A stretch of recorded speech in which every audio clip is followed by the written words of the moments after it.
आप सभी लोगों का हमारे YouTube channel R and N classes में स्वागत है।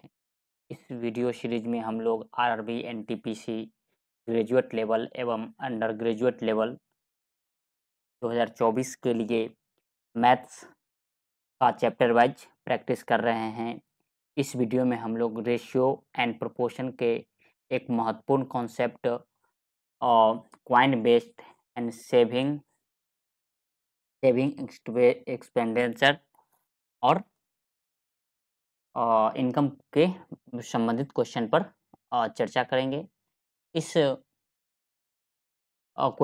क्वेश्चन है क्वाइन बेस्ड। तो क्वाइन बेस्ड क्वेश्चन का हम लोग कुछ कॉन्सेप्ट समझ लेते हैं। तो क्वाइन मुख्य रूप से आरबीआई किसकी चलाती है? अभी तो 25 पैसे अब नहीं चलती है, 50 पैसे और सिक्का हो गया 1 rupees, 2 rupees, 5 rupees, 10 rupees, 50 rupees का भी आ गया है, लेकिन क्वेश्चन में मेन रूप से 25 पैसे, 50 पैसे, 1 रुपीज़, 2 रुपीज़, 5 रुपीज़ और 10 रुपीज़ के सिक्कों पर संबंधित आएगा। अगर देखिए, अगर सिक्कों की अब हम इसमें कुछ क्वेश्चन देख लेते हैं, उस पर संबंधित कैसे उसको किस अप्रोच से सॉल्व करते हैं वो समझेंगे। देखिए, कहता है एक थैली में 2 रुपया, 5 रुपया और 10 रुपये के सिक्कों का अनुपात है 5:7:8 के अनुपात में है, जिनका कुल मूल्य 1250 है। तो थैली में 5 रुपये के सिक्कों की संख्या क्या है? अगर हम मान लें कि ये 5 है और ये 7 है और ये 8 है, तो कितने रुपया हो जाएगा? 2 को मल्टीप्लाई 5 से करना पड़ेगा, 5 को 7 से और 10 को 8 से। तो कितना हो जाएगा देखिए, 2 into 5 equal to 10 rupees, 5 into 7 35 rupees और 10 इंटू 8 हो जाएगा 80 रुपीज़। अगर सबको ऐड कर दे तो 5 8 3 11 1 12 125 रुपया। लेकिन होना तो चाहिए, अगर सिंपल सा रेशियो में रहता तो कितना होना चाहिए? 125, लेकिन दिया कितना है? 1250 रुपया। मतलब ये 1 यूनिट का वैल्यू निकाले तो ये कितना हो जाएगा? मतलब ये 10 गुना है, मतलब एक-एक सिक्के की संख्या कितना है? 10 गुना में है। मतलब ये हो जाएगा 50, ये हो जाएगा 70, ये हो जाएगा 80। तो पूछता है 5 रुपए के सिक्कों की संख्या कितनी है? तो 5 रुपए वाला बीच वाला है, तो ये है 70, ये 5 रुपए वाला सिक्कों की संख्या हो जाएगी। तो ऐसे क्वेश्चन को हम ऐसे अप्रोच करेंगे। चलिए नेक्स्ट क्वेश्चन देखते हैं। पहले तो ये देखिए, कृष्णा के पास 1/4 अनुपात 1/2 अनुपात 1/2 के अनुपात में 1 रुपया, 50 पैसे और 25 पैसे कुछ सिक्के हैं। यदि 25 पैसे के सिक्कों की संख्या 100 है, इसको तो हम पहले नॉर्मल अनुपात में बदल लें। देखिए 4 सबके हर का एलसीएम कितना है? 4 है, तो 4 से मल्टीप्लाई कर दिए, तो इसमें 4 से मल्टीप्लाई कर दीजिए, सब में 4 से कर दीजिए। तो क्या आ जाएगा? सब रेशियो बनेगा, क्या-क्या बनेगा? 1 रेशियो 2 रेशियो 2 रेशियो। तो कहता है कि 25 पैसे की सिक्कों की संख्या और 100 है, तो 25 पैसे की संख्या कहाँ है? ये है। मतलब सब 50 50 गुना है, ये 100 है, ये भी 100 हो जाएगा और ये 50 हो जाएगा, 50 गो सिक्का। क्योंकि 2 यूनिट का वैल्यू 100 दिया हुआ है, तो 2 यूनिट का यहाँ भी 100 रहेगा, 1 यूनिट का वैल्यू 50 हो जाएगा। तो अब हम देखते हैं, तो 1 रुपये वाला सिक्का क्या गो है? 50 गो, तो ये हो जाएगा 50 रुपया। तो कृष्णा के पास मौजूद कुल राशि कितना हो जाएगा? तो 50 रुपया ये हो गया। ये कितना वाला है? 50 पैसा वाला। 50 पैसा वाला 100 गो है, तो कितना रुपया हो जाएगा? ये भी 50 रुपया हो जाएगा। क्योंकि 50 पैसा इक्वल टू कितना होता है? हाफ रुपीज़, और उसको कितना से गुना करना है? 100 से। तो कर दीजिए 2 से, ये 50 कट गया। और ये कितना वाला है? ये 25 पैसा बराबर कितना होता है? 1/4 रुपीज़। कितने सिक्के हैं? 100 सिक्के हैं, तो 4 से ये काट दीजिए, तो 25, तो ये हो जाएगा 25। तो अगर सबको ऐड कर दीजिएगा कितना हो जाएगा? 50-50 100 और प्लस 25, तो कितना हो जाएगा? 125 रुपए। ये इसका राइट आंसर हो जाएगा। तो ऐसे क्वेश्चन को हम ऐसे ही डील करेंगे। चलिए नेक्स्ट क्वेश्चन देखते हैं। कहता है राकेश के पास केवल 2 रुपये और 5 रुपये मूल्य वर्ग के सिक्के हैं। यदि उसके पास कुल 60 सिक्के हैं, तो हम मान लेते हैं कि जो ₹2 वाला सिक्का है वो x को रहा होगा और ₹5 वाला जो सिक्का होगा वो y को होगा और दोनों मिला के कुल सिक्का कितने हैं 60 है। अगर हम मान लीजिए अगर इसका टोटल वैल्यू निकाल लें, मान लीजिए सिक्का की संख्या को उसके मूल्य से गुना कर देते हैं तो टोटल रुपया निकल जाता है। तो ये क्या हो जाएगा 2x और ये हो जाएगा 5y इक्वल टू, तो फिर कहता है उसके पास मौजूदा कुल राशि कितनी है 240 है, तो ये इक्वल टू 240 का हो जाएगा। तो क्रमशः ₹2 और ₹5 के सिक्कों के अनुपात निकाल लीजिए, संख्या ज्ञात करिए। तो एक तो ये मेथड है कि इसको आप सॉल्व कर लीजिए, ये समीकरण 1 हो गया और इसको 2 मान लीजिए।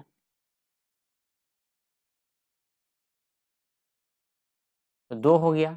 तो ये एक तो क्या हो सकता है कि इसको सॉल्व कर लें 1 और 2 को, फिर हम क्या करते हैं इसमें 2 से मल्टीप्लाई कर देते हैं। तो देखिए 2, ये भी हो गया 2 और ये हो गया 60 दूना 120। तो ये इंटू 2 लिख देता हूँ, ये ध्यान रखें 120 हो जाएगा। अब देखिए 2x में से 2x गया तो प्लस प्लस माइनस, ये माइनस ये माइनस। अब देखिए 2 में तो हो गया 0x वाला टर्म, y वाला टर्म कितना हो जाएगा 2 में से -5 जाएगा तो -3y और 60 दूना 120 में से 240 जाएगा तो ये हो जाएगा -120। तो माइनस माइनस प्लस y बराबर 40 तो x बराबर 20, क्योंकि x प्लस वाई 60 है। तो x हम माने रहे तो ये हो जाएगा, x का वैल्यू निकला 20 और y का वैल्यू निकला 40। तो ये ₹2 और ₹5 के सिक्के की संख्या है।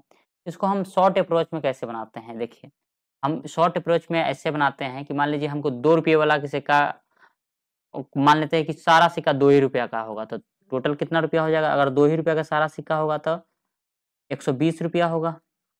लेकिन हमें दिया कितना है ₹240 दिया हुआ है, तो हम दोनों का डिफरेंस निकाल लेंगे, कितना हो गया, दोनों का डिफरेंस हो जाएगा 120।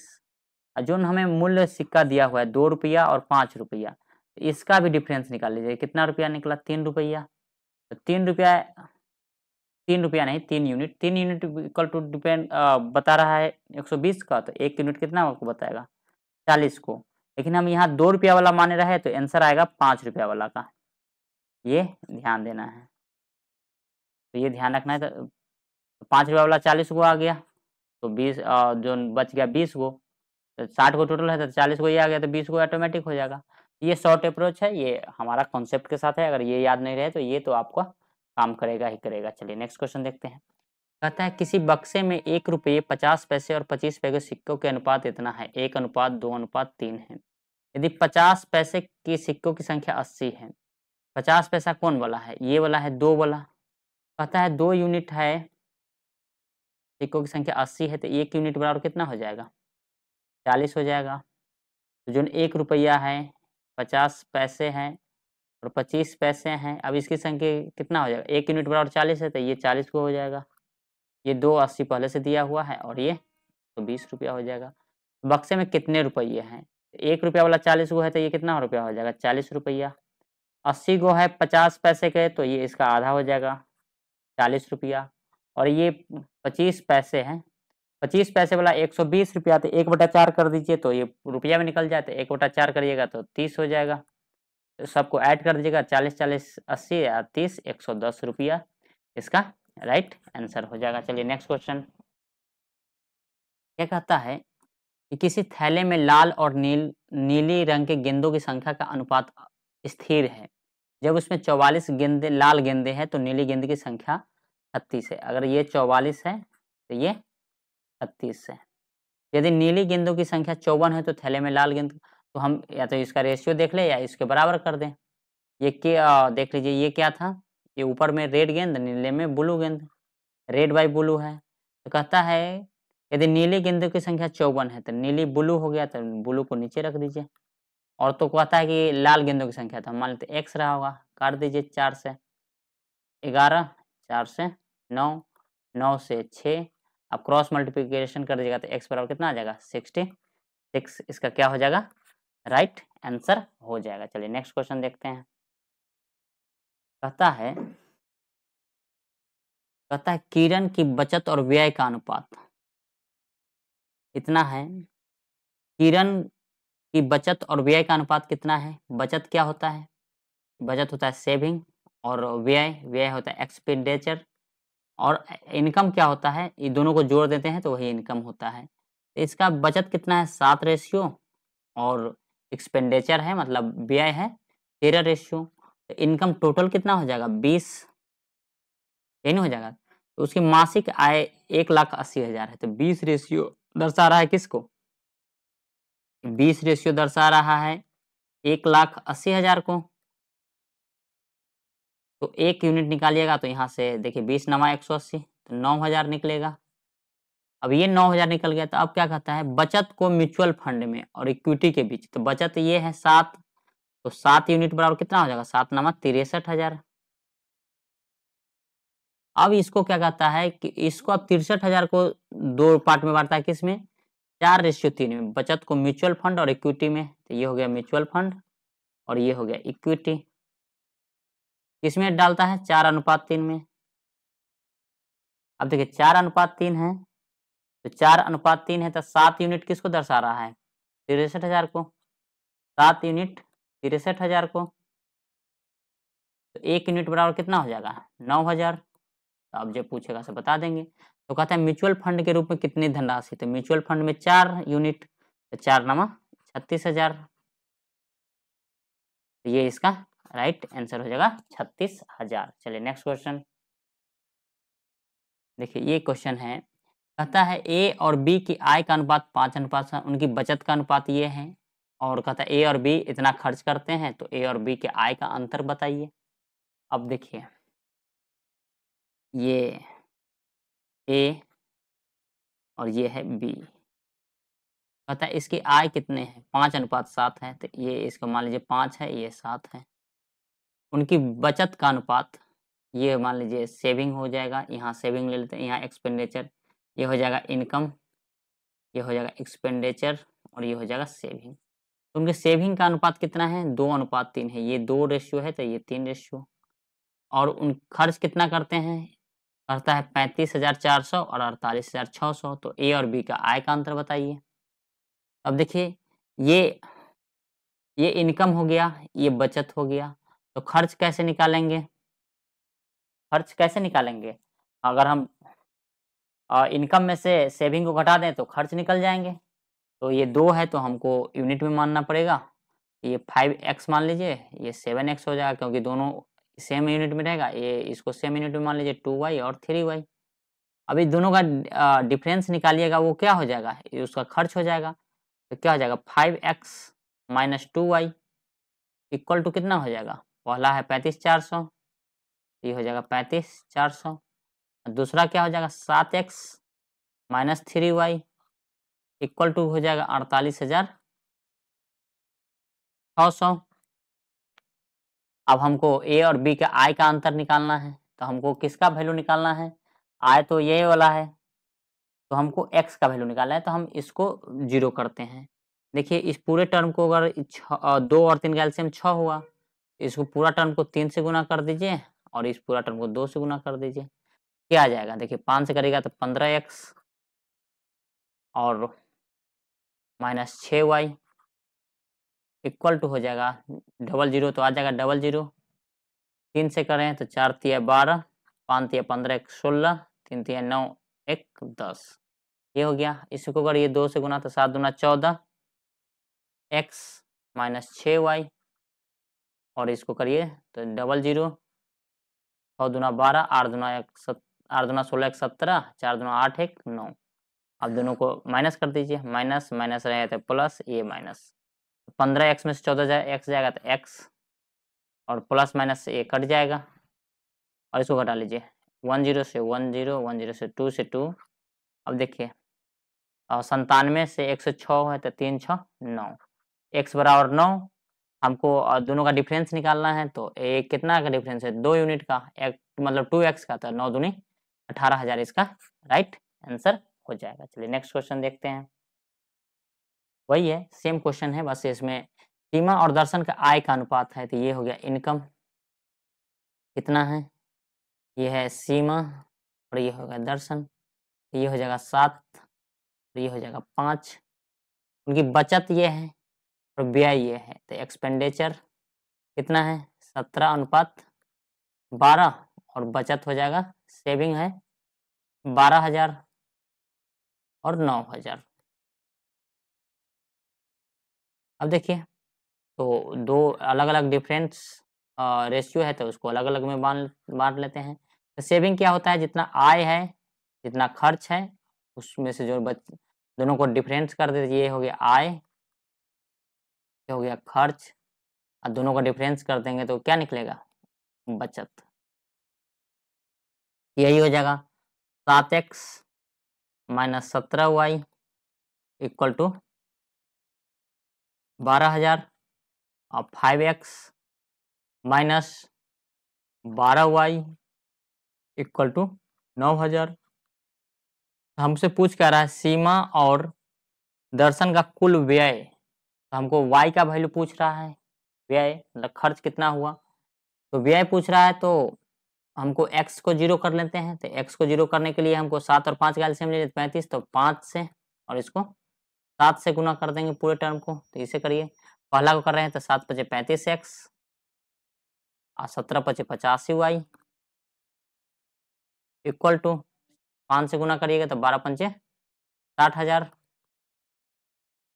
इसको 7 से पूरा गुना कर रहे हैं, करिए तो 7 पचे 35x माइनस 12 सते 84y और 7 से तो 9 सते 63,000 रुपया।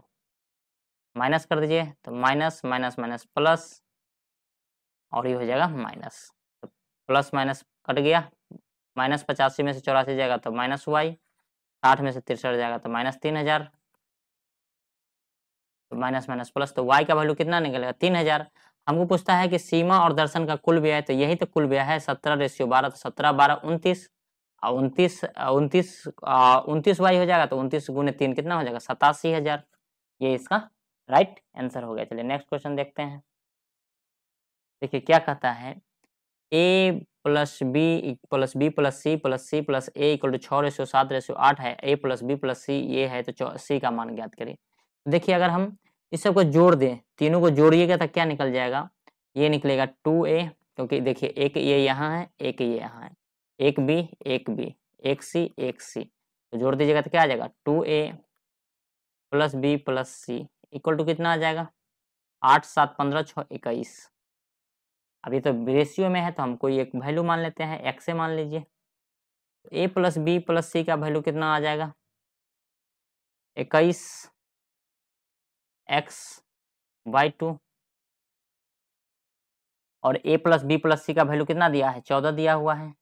तो दोनों को कंपेयर कर दीजिए, a प्लस बी के वैल्यू को 14 डाल दीजिए, यहाँ 14 यहाँ 21 x बाई 2, 7 से काट दिए, 7 दिया 7 दूना, तो x बराबर कितना आ जाएगा? 4/3। x बराबर आ गया 4/3। तो हमें पूछता किसका वैल्यू? हमें पूछ रहा है c का वैल्यू निकालिए। तो c वाला के हमको निकालने के लिए a प्लस बी प्लस सी में से किसका वैल्यू घटा दें? अगर इसमें से हम घटा दें किसका वैल्यू? a प्लस बी का वैल्यू माइनस कर दे तो हो जाएगा मेरा काम। a प्लस बी प्लस सी का वैल्यू 14 है और a प्लस बी का यहाँ है 6 और x मान लिए रहे तो 6x हो जाएगा। x का वैल्यू कितना निकला है? 4/3। तो 3 से काट दीजिए, 3 दूना 6 4 दूना 8, तो 14 में से 8 गया तो कितना हो जाएगा? हो जाएगा 6। इसका राइट आंसर हो जाएंगे। देखिए ये तो मैं आपको सिखाने के लिए ऐसे कर रहा हूँ, नहीं तो सीधे क्या कर लेते हैं, सीधे इक्वेट कर देते हैं दोनों को। सीधे 8 7 15 6 21 x बाई 2 इक्वल टू सीधे 14 कर देते हैं, यहाँ से x का वैल्यू निकाल लेते हैं, फिर कर देते हैं डायरेक्ट। ये सब लिखने की जरूरत नहीं थी, ये सब समझाने के लिए लिखा जाता है। कहता है a plus a ratio b 2:3 है, b रेशियो c 2:3 है, c रेशियो d है, तो a रेशियो d निकालिए। देखिए जब ऐसा रहे कंजुगेट में रहे A B B C C D, तो इसको हम ऐसे लिख लेते हैं ए बी बी सी और सी डी। तो देखिए तो बी से बी कट गया, सी से सी कट गया, तो बच क्या गया? यहाँ ए रेशियो डी। तो इधर भी लिखना पड़ेगा 2:3 2:3 और 3:4। अब देखिए क्रॉस में काट लीजिए। देखिए ये 3 से ये 3 कट गया, ये 2 से ये 2 कट गया और ये 2 से ये 2 कट गया। तो इस रो में क्या बचा? इस रो में 1 बचा और इस रो में 3 बचा। ए रेशियो डी कितना हो जाएगा 1:3 हो जाएगा। नहीं तो ऐसे नहीं कर सकते हैं, तो ऐसे कर लीजिए। A ratio B ratio C ratio D करना है तो बहुत सारा तरीका है। पहले इस दोनों में लिंक बैठाइए, फिर ए बी सी में बैठ गया तो फिर सी और डी में लिंक बैठाइए, जो बता चुके हैं प्रीवियस क्लास में कैसे बैठाते हैं। देखिए ये 2:3 है, तो यहाँ बी का वैल्यू कितना है 3 है और यहाँ 2 है। चलिए एक करके दिखा दो, करके दिखा देता हूँ। यहाँ ए है, यहाँ बी है, यहाँ था B ratio C. A B का वैल्यू कितना है, यहाँ 2 है, 3 है, यहाँ 2 और 3 है। तो ये दोनों को बराबर करना पड़ेगा, तो यहाँ पूरा को 2 से गुना और इसको पूरा को 3 से गुना कर दीजिए, तो ये हो जाएगा 2 दूना 4 और 2 तिया 6, 3 दूना 6 और 3 तिया 9। तो यहाँ से ए बी और सी का कितना निकल गया 4 6 9, और यहाँ सी रेशियो डी कितना दिया हुआ है 3:4। अब देखिए दोनों सी को बराबर करना पड़ेगा।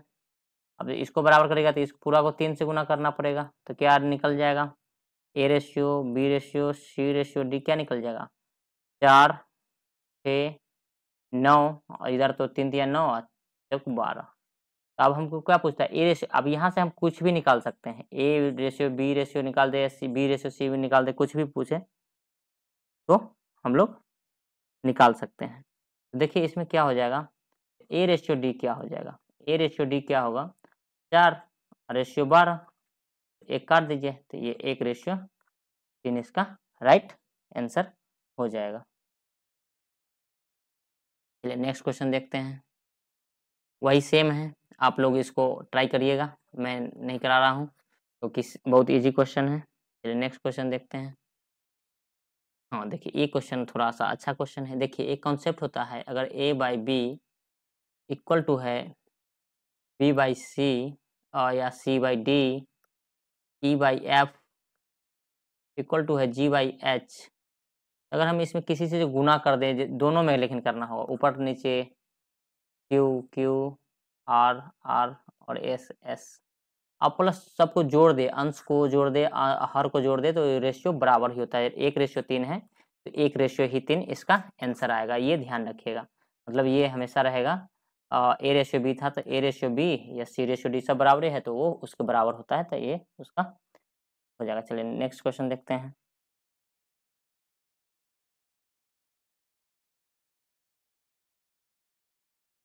ये देखिए ए बटा 2 बराबर है, तो इसका वैल्यू क्या हो जाएगा ए 2 बी बराबर 3 और सी बराबर 5।